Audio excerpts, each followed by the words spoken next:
जब भी देशभक्ति की बात होती, जब भी किसी जवान के दिल में जुनून जगता है, एक नाम सबसे पहले जुबान पर आता है।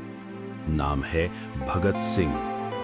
एक ऐसा नाम जो सिर्फ इतिहास का हिस्सा नहीं, बल्कि आज भी हर उस इंसान के दिल में जिंदा है जो अपने सपनों के लिए लड़ना जानता है।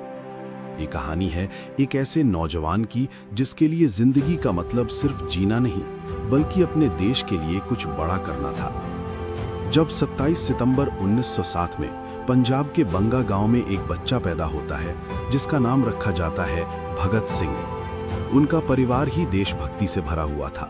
उनके पिता और चाचा भी आजादी की लड़ाई में शामिल थे। लेकिन असली मोड़ तब आया जब 1919 में हुआ जलियांवाला बाग मैसेकर। जब भगत सिंह ने खून से भरी जमीन देखी, तब उन्होंने मिट्टी उठाकर अपनी जेब में रखी और मन में कसम खा ली, जब तक भारत आजाद नहीं होगा तब तक चैन से नहीं बैठूंगा। यही छोटी सी चिंगारी आगे चलकर एक भयानक आग बन गई। भगत सिंह के लिए लाइफ सिंपल नहीं थी। उन्होंने अपने आप से एक सवाल पूछा, क्या मैं सिर्फ अपनी जिंदगी जीने के लिए पैदा हुआ हूं या कुछ बड़ा करने के लिए? और उनका जवाब था, मैं देश के लिए जीऊंगा और अगर जरूरत पड़ी तो देश के लिए मर भी जाऊंगा। उन्होंने अपनी पढ़ाई के साथ साथ क्रांति की राह चुन ली और जुड़ गए हिंदुस्तान सोशलिस्ट रिपब्लिकन एसोसिएशन के साथ। ये सिर्फ एक ऑर्गेनाइजेशन नहीं थी, ये एक मिशन था जिसका लक्ष्य था ब्रिटिश रूल को खत्म करना। भगत सिंह का सफर आसान नहीं था। हर दिन एक नई मुश्किल लेकर आता था।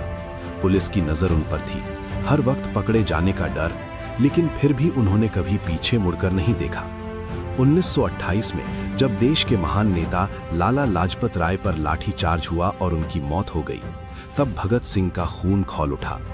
उन्होंने फैसला किया, अब जवाब दिया जाएगा। इसके बाद उन्होंने ब्रिटिश ऑफिसर जॉन सॉन्डर्स को गोली मार दी। ये सिर्फ एक इंसान की हत्या नहीं थी, ये एक क्रांति की शुरुआत थी। 1929 भगत सिंह और बटुकेश्वर दत्त ने दिल्ली असेंबली में बॉम्ब फेंक दिया। लेकिन ये बॉम्ब किसी को मारने के लिए नहीं था। ये बॉम्ब था एक आवाज, एक संदेश, अंग्रेज सरकार अब जाग जाओ। बॉम्ब के बाद वो भाग सकते थे, लेकिन उन्होंने खुद सरेंडर किया, क्योंकि उनका मकसद डर पैदा करना नहीं, बल्कि आवाज उठाना था। जेल के अंदर भगत सिंह ने सबसे बड़ा संघर्ष किया।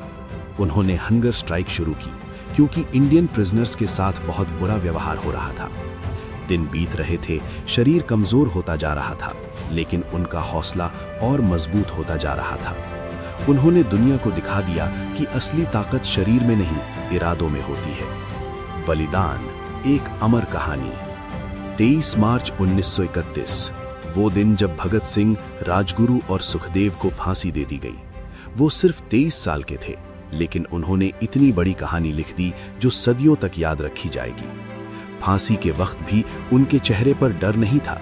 वो हंस रहे थे और जोर से बोल रहे थे, इनकलाब जिंदाबाद। भगत सिंह हमें ये सिखाते हैं कि अगर आपका लक्ष्य बड़ा हो तो आपको अपनी कंफर्ट जोन से बाहर निकलना पड़ेगा। संघर्ष होगा, मुश्किलें आएंगी, लोग आपको रोकने की कोशिश करेंगे, लेकिन अगर आपका जुनून सच्चा है तो कोई भी ताकत आपको रोक नहीं सकती। आज के जमाने में हमें बंदूक नहीं उठानी, लेकिन अपने सपनों के लिए लड़ना जरूर है। तो उठो, अपने लक्ष्य को पकड़ो और तब तक मत रुको जब तक वो पूरा ना हो जाए। अगर आपको ये कहानी इंस्पायर करे तो लाइक करो, शेयर करो और चैनल को सब्सक्राइब करो। और याद रखो, जिंदगी लंबी नहीं, बड़ी होनी चाहिए।